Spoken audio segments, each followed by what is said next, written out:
I hear evil laughing. You do indeed. What you working on? So, we're going to Wizard World next weekend? All right. Yeah. Well, this is Cleveland Convention Center. Oh, okay. So I'm going to show you how we're going to come into the building. Okay, cool. All right. So the henchmen are going to come in through the front door. Okay. They're going to go to the corners, and they're going to plant all the antimatter probes. All right? Then I'm going to release the cyber tigers. Okay. And after that, you and I are going to drive in through the battle tank, and just right through the front door, we're going to let loose the... What? There's a problem. What? Did you forget which universe you're in again? Oh, yeah. Damn it! So I guess we'll film and we'll say hi to people and we'll hand out flyers and stuff.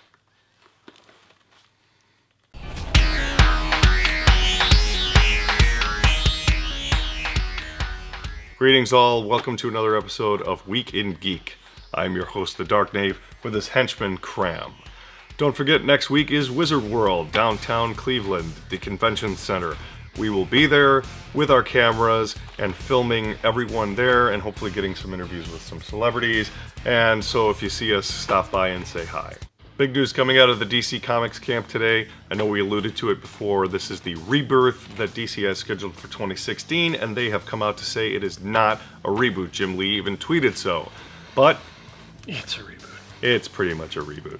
So they're cutting all their issues off at 52 and renumbering them back down to number 1, with the exception of Detective Comics, which will start at 934, and Action Comics, which will start at 957. For those of you who are unaware, that's the numbering they stopped at when the new 52 hit, plus 52. Lots more to come on this one. Some big things to note. One, thankfully, DC has decided to take all their comics back down to the $2.99 price point, which is amazing, because they tried to stay there as long as they could, but they were trying to keep up with Marvel. They had to go with $3.99, but they're taking every single issue that they put out down to $2.99. They're also going to be doing all their books, or most of them, twice a month, so they're competing with Marvel in that arena, because Marvel's been doing that for some time. And also they're coming out with an 80-page monster on May 25th that is going to be a preview for the Rebirth books, and it's going to cost $2.99. Creators and artist details haven't been announced yet. They want to roll all this stuff out at WonderCon, so as we hear about it, we will make sure to let you guys know. Also coming out this week is the full trailer for the second season of Daredevil on Netflix. That looks like really good stuff, and it seems to have the same tone. It's very focused on the Punisher, although we do get to see, Matt and Foggy and Claire and the Priest, but it really is mostly about the Punisher. Yeah, and it's keeping that nice, same dark feeling, that same gritty tone that we've seen in Season 1 and also in Jessica Jones. A lot of good lines already and a lot of good interaction here. Between Matt and the Punisher. I really liked the line where he basically says, you're one bad day away from being me.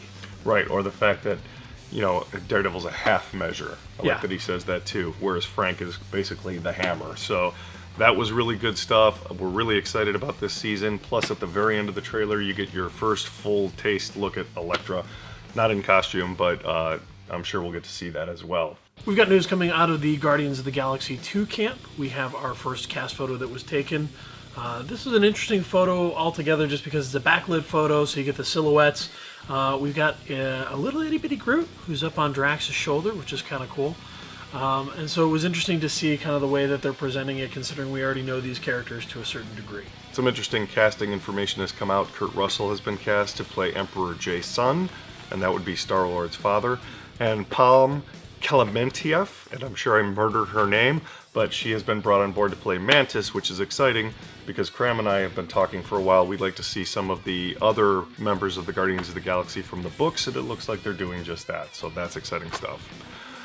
They also mentioned that no Thanos in this one and no Infinity Stones, so I'm not sure how they're going to build up into Infinity War. I thought for sure this would be a vehicle for that, but I guess it's not going to happen. It means that they're going to have to bring in some other bad guy for them to have to go up against.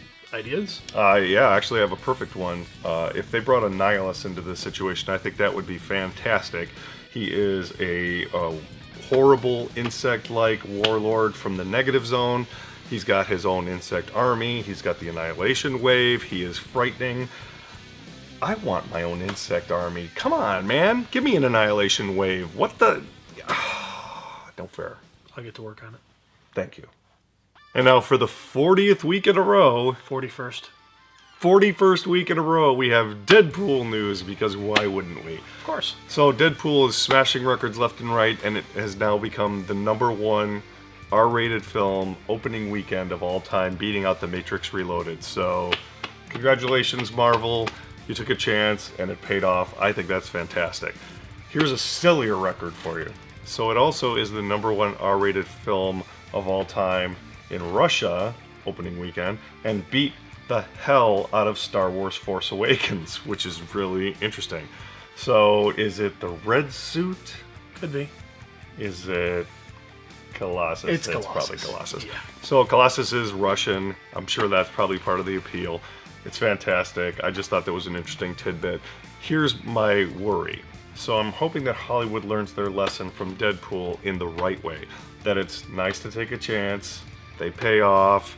Our ratings aren't, kryptonite. That's the lesson here. I'm hoping they don't take it as, oh my god, we need a whole bunch of R-rated superhero movies. Let's go, go, go, go, go. Because they're already talking Wolverine 3 to be R-rated, and that's okay, but let's not get carried away. Yeah, they need to do it when it's right. And as many people have already pointed out, this isn't the first R-rated superhero movie per se. We've had plenty of others. But this is probably the first one that's been on such a big stage and had so much attention put to it from one of the big houses. That's true. The other ones were indies, so you had The Crow and Kick-Ass and films of that nature. This is the first Marvel DC R-rated film, and so it's causing some ripples, but please learn the right lessons from this one, not the wrong ones. In big metal robot news, Transformers 6, 7, and 8 have been approved. A couple things about this. One of those is rumored to be a Bumblebee origin story. Don't they all have the same origin? Well, maybe. I don't know. We'll find out. And Michael Bay's influence on this will probably be much less. He may not be as involved as he has been in the previous movies. That means a whole lot less stuff blowing up. And that may not be a bad thing. Probably not. Todd McFarlane has come out this week to say that he has the Spawn script done. This would be a reboot of the movie franchise, which is a good thing because the last one sucks. Bad CGI, bad fight scenes, bad acting, the most hilarious hell in the history of film. It's all terrible. The only good thing maybe is John Leguizamo's clown. Yeah, I mean, really, it's a good example of, as we talked about before, how not to do a superhero movie. Absolutely, and to that point, he's gone on record saying that he would like this to be a horror film, not a superhero film, and I think that is the right call. Some quick alternative geek news for you guys. Ghostbusters has come out to say that they are releasing their first full trailer on March 3rd, and more interestingly to note, the villain, I think, has been spoiled in some recent toy fair. They have shown that there is the villain's toy, and believe it or not, it seems to be the ghost from the No Ghost logo. I don't even know how to react to this. If that's really the villain, I'm a little concerned. Yeah, okay, I think I'm a really lot of concerned. people are concerned. Yeah, I think we're all concerned. So fingers crossed that that's a red herring or not right, but it's starting to look like that's the villain. So maybe it's a riff on the Stay Puft Marshmallow Man? Anyway, looks ridiculous. One last piece of comic news. Marvel is releasing the Civil War II free comic book on Free Comic Book Day, which takes place in May as it always does. And it will feature the new Wasp. So it's clearly not Jan Van Dyne because Jan Van Dyne is on the Uncanny Avengers as Wasp. And so this Wasp, as they say, has ties to Hank Pym and Janet Van Dyne, is most likely Hope. And it's probably going to be a tie into the movies so that we can have a Scott Lang Ant-Man and a Hope Van Dyne or Hope Pym, whatever she wants to call herself, Wasp. So we'll see what happens when that comes out, but that would be my best guess. That'll do it for Weekend Geek, everyone. Remember, we will be at Wizard World next week in Cleveland at the Convention Center. Come on down, try to find us. Who knows, maybe you'll wind up on camera, or maybe you'll get a hug from Cram. Who knows? Oh, you're creeping me out.